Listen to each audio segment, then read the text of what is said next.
que ayer fue el día más largo del año, lo que se le conoce como el solsticio de verano, que indica el comienzo del verano en el hemisferio norte.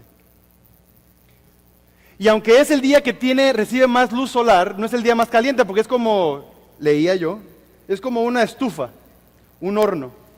Uno le prende el fuego, pero no está caliente al principio, sino que se va calentando poco a poco, hasta que entonces ya empieza a irradiar calor. Y la Tierra es igual. La Tierra absorbe el calor de primavera, comienzos de verano. Y el día de ayer, que fue el día más largo que recibió más luz solar la Tierra, lo vamos a sentir en julio o en agosto, cuando se ponga caliente este lugar, porque la Tierra ya está caliente. Ese día, en la historia, especialmente en las culturas antiguas, el solsticio de verano, que generalmente cae entre el 20 y 21 de junio, se celebraban muchas fiestas porque presentaba las condiciones en las cuales se iba a desarrollar la cosecha, y podían ya calcular más o menos cuánto iban a cosechar. Y hacían muchas actividades para agradecer las bondades de la tierra. Y me encontré con una ciudad en Guatemala, no sé cómo se pronuncia, supongo que se pronuncia Oltún o Oltún. Estaba metida se ven como montañas, y escarbando en las montañas, encontré una ciudad dentro de las montañas, y a la izquierda está como creen que se veía, y en la parte derecha abajo es entrando a unos edificios que están bajo tierra hoy en día. En esa ciudad había un observatorio, y una pared del observatorio, el día de solsticio de verano, se alineaba con la salida del sol. Así que el sol parecía que iba saliendo junto o al lado o de la pirámide, el observatorio. Y para la gente común, la gente del pueblo, le daba la sensación de que el rey estaba al mando de los cielos. Un efecto visual ese día del año para generar respeto y confianza en el poder del rey. En el caso de nosotros que no adoramos al sol, que adoramos al Dios verdadero, la Biblia me dice que llegará el momento en que no habrá necesidad de sol. En sus boletines se presenta el tema de hoy como el cielo, sin embargo vamos a hablar de la tierra nueva, donde dice la palabra de Dios que no habrá necesidad de sol, porque Dios con su gloria lo iluminará. Así que acompáñenme al libro de Apocalipsis capítulo 21. Apocalipsis capítulo 21.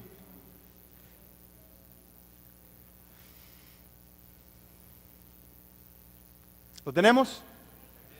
Antes de dar lectura a la palabra de Dios, quisiera nuevamente reflexionar y acentuar lo que como adventistas del séptimo día creemos con respecto a la palabra de Dios. Y eso usted lo puede encontrar en las creencias fundamentales de la Iglesia Adventista, la número 1, que dice, parafraseado: creemos que la Biblia es la palabra escrita de Dios, que en ella Dios nos comunica el conocimiento necesario para nuestra salvación. También creemos que es la infalible revelación de su voluntad, que es la norma del carácter, el criterio para evaluar la experiencia, la revelación autorizada de las doctrinas y un registro fidedigno de los actos de Dios. Creemos esto. Padre, te agradecemos por tu palabra en la cual podemos encontrar pan para nuestras almas. Señor, te pedimos de que al revisar tu descripción de ese mundo que nos quieres regalar, esa tierra, ese hogar que nos quieres dar, Señor, que nos aferremos a esa promesa y vivamos confiados en tu amor. En el nombre de Cristo Jesús. Amén. Antes de comenzar a leer el capítulo 21, porque el tema de hoy se basa en capítulo 21 y capítulo 22 de Apocalipsis, quiero simplemente repasar lo que el libro de Apocalipsis es. Está escrito en términos que no son literales. Se le llama a eso escritura apocalíptica, como también lo presenta Daniel, donde está lleno de simbolismos. Tal vez, porque cuando se escribió este texto en la primer siglo de la era cristiana, cuando los cristianos estaban siendo perseguidos, era una forma que tal vez pudieran esconder el mensaje y de esta forma no ser perseguidos por creer en Dios. Sin embargo, también se presentan símbolos para que de esta forma podamos entender cosas que están fuera de nuestro alcance con formas que podemos palpar y ver. Por eso se utilizan animales, se utilizan seres, de alguna forma tratando de explicar de alguna forma cosas que no estamos acostumbrados a ver o que nunca hemos visto. Como por ejemplo, les voy a poner un ejemplo. Supongamos que usted y yo no conocemos un avión y no conocemos la palabra avión. Y un avión pasa por aquí arriba de la iglesia y le pregunto, ¿qué es lo que viste? Y tú dirías, bueno, vi como un ave gigantesca que brillaba como el sol y que rugía como león, llena de ojos por todos lados. Hablando de las ventanas, del sonido del avión. Entonces de repente no sabemos qué es lo que vio Juan, qué es lo que vio Daniel, qué es lo que vieron los profetas. Y ellos en su vocabulario trataron de expresar lo que vieron de alguna forma para que tú y yo lo pudiésemos entender. Y el libro de Apocalipsis, desde capítulo 1 en adelante, presenta varios de estos elementos y va pasando por varias etapas de la historia del ser humano a partir de la era cristiana. Si vamos, por ejemplo, al capítulo 1, y vamos a hacer el siguiente ejercicio para que entendamos lo que estamos haciendo en forma palpable. Del capítulo 1 al capítulo 3, que abarca tal vez una hoja, usted puede poner sus manos así.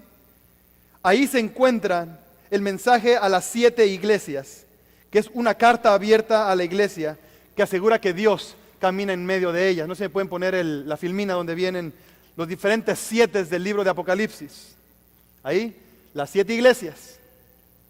Si nos vamos del capítulo 4 al capítulo 8, y lo pueden también poner ahí en sus manos, ahí habla de los 7 sellos, que es una condenación de la opresión, violencia y persecución que la iglesia estaba haciendo.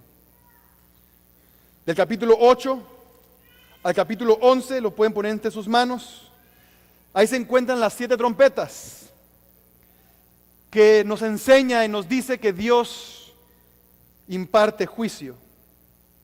Es la parte terrenal, 7 iglesias, 7 sellos, 7 trompetas, cosas que tienen que ver con nosotros aquí en la tierra. Pero también hay una fase final, del capítulo 12 al capítulo 14, ahí encontramos el anuncio de la destrucción final de las fuerzas del mal, donde Dios triunfa en la etapa final de la historia humana. Después vamos al capítulo 15 al 18. Usted lo pone entre sus manos, el capítulo 15 al 18. Ahí tenemos las 7 copas que expresan el desagrado de Dios. Después del capítulo 19 al 20 tenemos, que también cabe en la mano, una hoja. Ahí se encuentran las 7 victorias, donde se expresa el triunfo completo del reino de Dios. Y entonces del capítulo 21 al 22, también cabe aquí en la mano, se encuentran las 7 maravillas. De nuevo nos encontramos en nuestro hogar, dulce hogar. Ya que vimos más o menos cómo se divide la temática del libro de Apocalipsis, un mapa apocalíptico, donde está la fase terrenal, donde se expresan las 7 iglesias, los 7 sellos, 7 trompetas, la fase final que habla de las 7 señales, y la fase celestial que habla de 7 copas, 7 victorias y 7 maravillas. Nos concentramos en esa última parte, 7 maravillas. ¿Qué dice la Biblia acerca del lugar donde Dios nos ha preparado para vivir por la eternidad? Vamos entonces al capítulo 21. Y dice, versículo 1, y vi un cielo nuevo y una tierra nueva, porque el primer cielo y la primera tierra pasaron y el mar no existía más. Versículo 5. Y el que estaba sentado en el trono dijo, he aquí yo hago nuevas todas las cosas. Dios nos ofrece, como parte de su oferta de salvación, una nueva creación. No es pintar la creación antigua, No sé si ustedes se han percatado del otro edificio que se ve nuevo, pero seamos realistas, hemos pintado el edificio viejo. No lo reconstruimos, lo pintamos, le pusimos alfombra nueva, se ve nuevo. Pero Dios no ofrece eso. Dios no ofrece repintar lo que tú ya eres. Dios no ofrece quitarte los defectos. Dios ofrece reconstruir, recrear su creación. Cuando hablamos tú y yo de la Nueva Jerusalén, hablando que la palabra Jerusalén significa ciudad de paz, Dios está hablando de un mundo donde el común denominador es la paz, es la confianza, la ausencia del pecado, el amor mutuo en forma perfecta, sin ser dañado por el egoísmo y prejuicios. Dios quiere ponernos en un lugar donde dice allí no habrá más llanto, ni clamor, ni dolor. El Apocalipsis enseña de que Dios vendrá por segunda vez. Nos iremos al cielo. Viviremos allá por 1000 años, literales o simbólicos. Y entonces habitaríamos este mismo lugar que fue diseñado para nosotros desde la fundación del mundo. Génesis capítulo 1 y capítulo 2 hablan de la creación. Apocalipsis 21 y 22 hablan acerca de la recreación. El versículo 2 sigue diciendo: yo, Juan, vi la santa ciudad, la nueva Jerusalén, descender del cielo de Dios, dispuesta como una esposa ataviada para su marido. Me llama la atención de que Juan dice: vi la santa ciudad. No es que me la explicaron o me contaron, no, yo la vi. Y hermanos, estamos hablando de algo real. A veces, y platicamos con la clase de maestros, cuando me pongo a pensar en esto, como ser humano a veces uno duda y piensa: ¿será? ¿Será que es cierto esto? ¿Será que hay un lugar, el cielo, donde viviremos por 1000 años? Y después bajaremos aquí a la tierra y viviremos por la eternidad en este lugar, ya sin pecado y sin maldad. ¿Será que existe? Sin embargo, a Juan no habla de algo que él cree. Juan no habla de algo que él supone. Juan habla de algo que él vio. Y hermanos, cuando uno ve, cuando uno palpa, la actitud de uno cambia. Cuando Pedro y Juan les daban latigazos allí en el primer siglo de la era cristiana, les decían: no prediquen más acerca de Jesús. Ellos decían: no podemos dejar de decir lo que hemos visto y lo que hemos oído. Inclusive Juan habla ahí en sus cartas de lo que hemos visto, lo que hemos palpado con nuestras manos, visto con nuestros ojos, oído con nuestros oídos. Es decir, lo hemos sentido. No estamos predicando por si Jesús viene. Jesús viene. No estamos predicando por si Jesús es el Mesías. Jesús es el Mesías. Para ellos no era un asunto de creer, de que tal vez es posible. No, Juan dice aquí en el versículo 2, yo vi la santa ciudad. Él está hablando de una realidad, un lugar real. El versículo 3 dice: y oí una gran voz del cielo que decía: he aquí el tabernáculo, o la morada de Dios, o la casa de Dios con los hombres. Y Él morará con ellos, y ellos serán su pueblo, y Dios mismo estará con ellos como su Dios. Cuando la Biblia habla acerca de esta ciudad celestial que estará aquí en esa tierra, lo hace asegurando la presencia física y directa de Dios. La presencia física y directa de Dios. Leyendo un libro, en la entrada del libro, cuando uno abre la primera hoja, ven que viene ahí a veces una cita de algún personaje famoso o apoyo al libro. Decía que si vamos a un jardín y disfrutamos del jardín, ¿por qué también tenemos que suponer que existen hadas debajo de la tierra y pensar que ellas lo crearon? hablando de nuestra creencia, estamos hablando como algo fantasioso. Pero yo me pregunto, ¿será posible ir a un jardín, verlo hermoso, podado, las flores hermosas, olorosas, y pensar que aparecieron solas? ¿Que nadie tuvo que hacer nada para acomodar? ¿Será que es fácil creer que nos hicimos a nosotros mismos?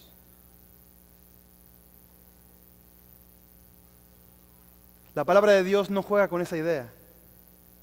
Y dice, así como eres disfuncionalmente perfecto, con tus órganos todos, miles y millones de células, se conjugan para darte la vida.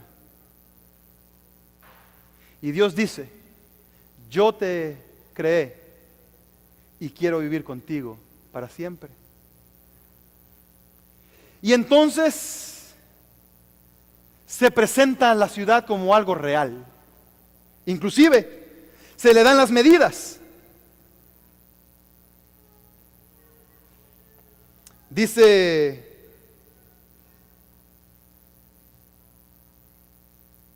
versículo 12, tenía un muro grande, alto, 12 cimientos, versículo 14. También se midió la ciudad, dice el versículo 15. Se presenta la altura de la ciudad, el material de lo que está hecho, las puertas de qué están hechas. Inclusive se presentan las medidas. 1400 millas, ya sea a cada lado, no sabemos, o en perímetro. Es lo que dice. Y presentan 7 maravillas. ¿Qué tiene esta ciudad? De acuerdo al versículo 11 del capítulo 21, dice que teniendo la gloria de Dios y su fulgor, era semejante a una piedra preciosa, como piedra de jaspe, diáfana como el cristal, brilla como el cristal. La primera maravilla. La segunda maravilla dice que las puertas y muros están hechos de piedras preciosas. Dice el versículo 19 en adelante. Y los cimientos del muro de la ciudad estaban adornados con toda piedra preciosa. El primer cimiento era jaspe, el segundo era zafiro, el tercero era ágata, el cuarto era esmeralda, el quinto ónice, el sexto cornalina, el séptimo crisólito, el octavo berilio y el noveno topacio, el décimo crisopraso y el undécimo jacinto, el duodécimo amatista. Las 12 puertas eran 12 perlas, cada una de las puertas era una perla, y la calle de la ciudad era de oro puro, transparente como vidrio. Me pongo a pensar cuando Juan está escribiendo, ¿qué tiene en su mente? ¿Será que lo que estoy leyendo es exactamente lo que voy a encontrar allá? Porque al final del día, Pablo dice en 1 Corintios 2:9 que lo que Dios nos ha preparado es algo que ojo no vio ni oído oyó.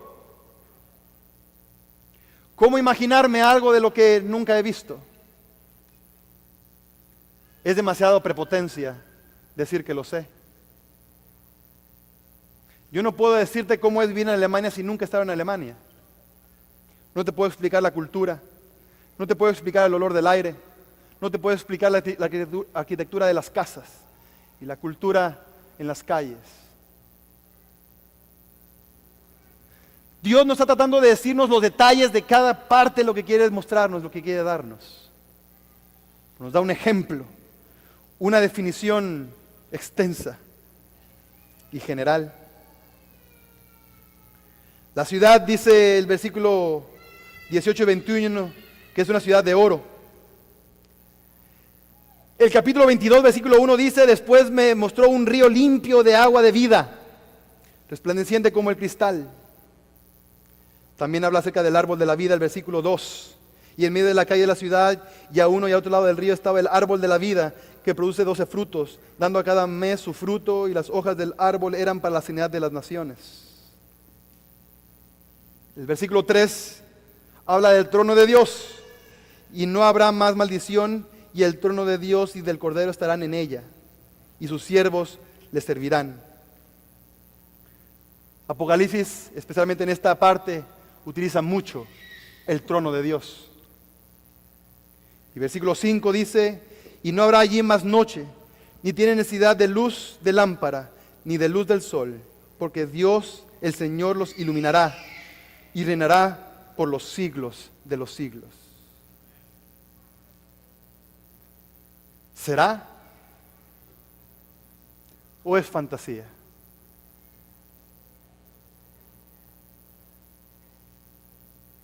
El texto también identifica quienes no heredarán esta ciudad. Dice el versículo 8 del capítulo 21. Pero los cobardes e incrédulos, los abominables y homicidas, los fornicarios y hechiceros, los idólatras y todos los mentirosos. Dice el versículo 27, no entrará ya en ella, ninguna cosa inmunda o que hace abominación y mentira. Capítulo 22, versículo 15. Mas los perros estarán fuera, los hechiceros, los fornicarios, los homicidas, los idólatras y todo aquel que ama y hace mentira. Porque la Biblia no enseña salvación universal. La Biblia enseña salvación para el que quiere la salvación. La Biblia no enseña de que tú puedas hacer lo que tú quieras y no importa al cabo que Dios te va a perdonar. Sí, Dios te perdona, pero si tu corazón no está convertido, ¿qué estás haciendo? Y me llama la atención que en las 3 listas de las personas que no heredarán esta ciudad o este lugar, la última siempre termina con mentira. Veámoslo. Dice el versículo 8, y todos los mentirosos. Versículo 22, el que hace abominación y mentira. Capítulo 22, versículo 15, dice, los que aman y hacen mentira. No es a los ignorantes, sino a los que deliberadamente tienen la mentira como parte de su estilo de vida. Y me pongo a pensar yo en eso. ¿Qué tanto deseo yo el reino de Dios? Aunque pareciera tan fantasioso. ¿Qué tanto lo deseo? ¿Vale la pena?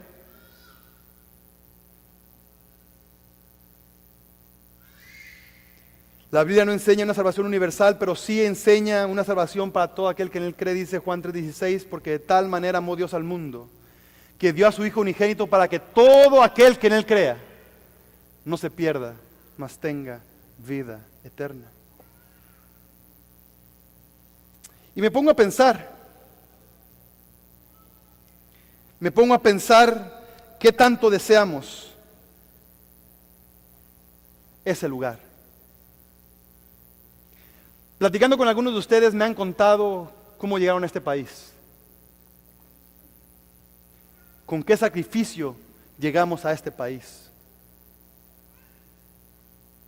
Algunos me han platicado que sintieron que iban a morir en algún momento.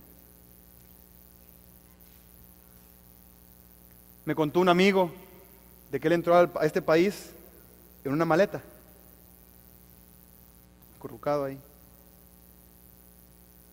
Y tú tienes historias más dramáticas, supongo yo, para venir a este país. ¿Por qué? Porque este país ofrece oportunidades, libertad, prosperidad, salud, educación. Y estuvimos dispuestos a sacrificar inclusive la vida con tal de estar aquí. No conocíamos este lugar, nos contaban lo que era. Inclusive está el chiste que dice que la persona se metió a los Estados Unidos, le habían dicho que uno recogía ahí en bolsas los dólares, y pasó la frontera y vio un dólar tirado en el suelo. Dijo, no, ¿para qué lo recojo eso si después los barro los demás? Porque nos platicaban de que este país vivimos bien, aquí no hay hambre, no hay estrés, tienen mucho dinero. Te pagan en dólares y no en pesos. Es mejor. Y algunos de ustedes a los 16, 17 años se vinieron solos a este país. Me cuentan algunos que a los 7, 8 años ya habían salido de la casa para trabajar y conseguir un mejor futuro, sacrificando inclusive la vida misma con tal de venir aquí a los Estados Unidos de América, para encontrar de que en este país también hay cáncer, en este país también hay dolor, en este país también hay ladrones, en este país también hay racismo, en este país también se sufre. Y Dios nos ofrece algo mejor y nos resistimos. Es fantasioso. Pastor, suena bonito, pero se vería mejor en una película.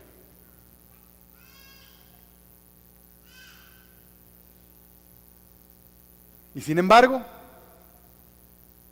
estamos dispuestos a perder la vida con tal de ganar un poquito más de dólares.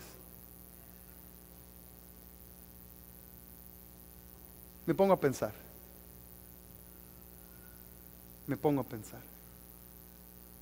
¿Cuánto deseamos este lugar?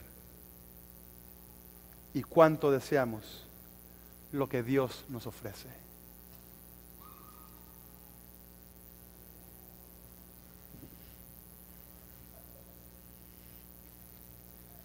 Dice Filipenses capítulo 3, versículo 20.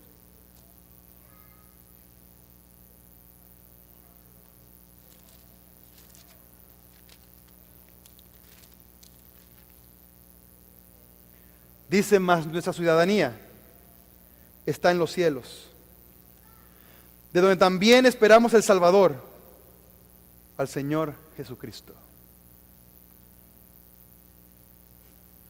Aquí nos emocionamos en este país porque parece ser que el Congreso está pasando una ley en la cual podremos poner en orden nuestros papeles. Y estamos al pendiente de lo que dice Obama, de lo que dicen los senadores, de lo que dice el Partido Republicano y el Partido Demócrata, para en algún futuro tener la ciudadanía de Estados Unidos, poder presentar el pasaporte de Estados Unidos. Un lugar donde no se encuentra la eterna juventud. Nos estamos poniendo viejos. Pero estamos dispuestos a sacrificar con tal de ser de este país. Pero Dios dice en su palabra que más nuestra ciudadanía está en los cielos,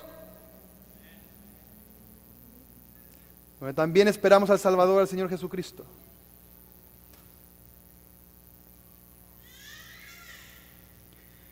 No sé cuáles sean tus batallas personales con respecto a las promesas de Dios. Sin embargo, quisiera hacerte este llamado. Decirle al Señor, Dios mío, ayúdame a desear la ciudadanía celestial. Y mientras tú oras y abres tu corazón a Dios y le expresas tu sentir, e inclusive le presentas tus dudas, y tú le puedes decir, Señor, esto se ve muy bueno, pero parece demasiado bueno para ser cierto. Señor, ayúdame a creer, como dijo el padre de aquel muchacho que era sacudido por el demonio. Ayúdame a creer. Mientras tú oras, le voy a pedir aquí al joven, creo que Edgar te llamas, ¿no? Si puedes pasar aquí y tocar un especial con la trompeta. Siéntete libre, en confianza, creyendo o no creyendo lo que dice la palabra de Dios. Ve a Dios en oración y pídele, Señor, dame fe. Si esto es lo que tú has escrito en tu palabra, porque no es un asunto nada más de que a alguien se le ocurrió decir o no, uno lo puede encontrar en los demás libros de la Biblia, puede encontrar apoyo a esas declaraciones y descripciones de la patria celestial. Dile, Dios mío, ayúdame a desear tu reino. Ve a Dios en oración.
Las palabras del himno dicen: tierno y amante, Jesús nos invita.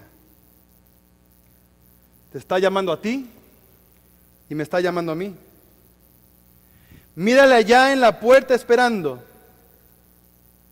Aguarda por ti y por mí. Venid, venid, tristes, cansados, venid. Tierno y amante Jesús nos invita. Oh pecadores, venid. Las siguientes estrofas dicen: sigue llamando. ¿Por qué te estás tardando?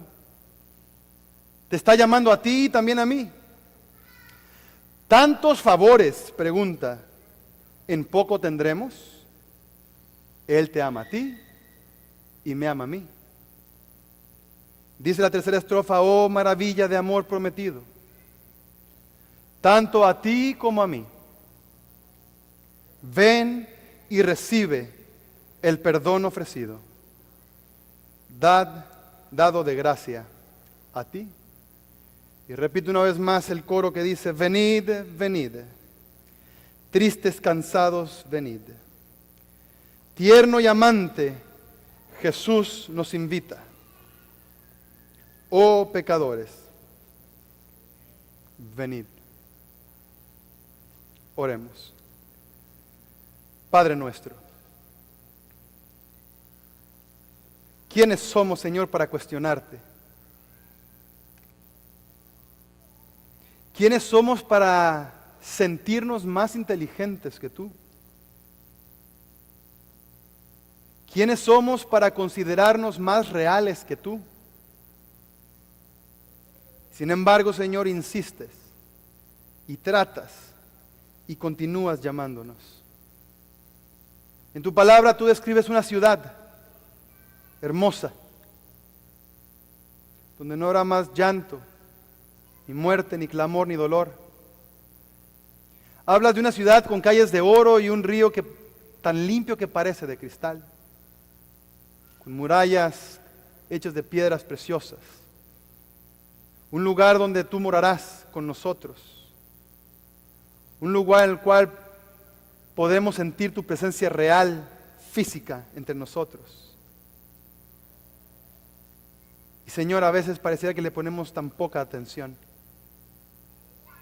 Mas te pedimos, Señor, que nos permitas hoy reconsiderar dónde queremos tener nuestra ciudadanía y buscarte como el dador de la vida y buscarte como el dador de las promesas.